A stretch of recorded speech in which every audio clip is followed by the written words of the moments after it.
5 விமானங்களை இந்தியா இழந்திருக்கிறது அப்படின்ட்டு நாடாளுமன்றத்துல ஒரு எதிர்க்கட்சி தலைவர் பேசுவது அப்படிங்கிறது அது சரியான செய்தியை கொண்டு போய் சேர்க்குமா இந்திய மக்களுக்கு? அதாவது நாடாளுமன்றத்தில் பேசும்போது இன்னும் கூடுதல் கவனத்தோடவும் கூடுதல் தரவுகளோடும் உறுதி செய்து கொண்டு பேசணும். அதுவே அவர்கிட்ட கிடையாது.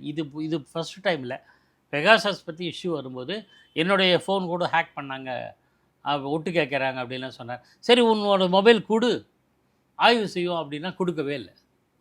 அவரும் கொடுக்கல, உள்துறை அமைச்சர் அப்போ முன்னாள் நிதியமைச்சர் ப. சிதம்பரம் தரல. உங்களாம் விமர்சனம் பண்ணுவார். ப. சிதம்பரம் அந்த மாதிரி தான் பேசியிருக்கார்.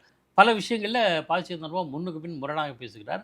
ஆதாரம் இல்லாமல் புழுதிவாரி தூற்றுவதெல்லாம் இருக்குது.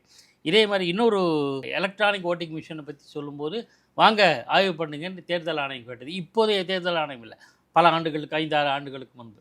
அப்பவும் யாரும் வரல.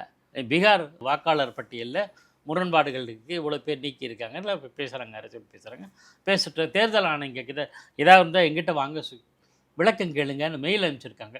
2 முறை ராகுல் காந்திக்கு மின்னஞ்சல் அனுப்பிச்சிருக்காங்க தேர்தல் ஆணையம்.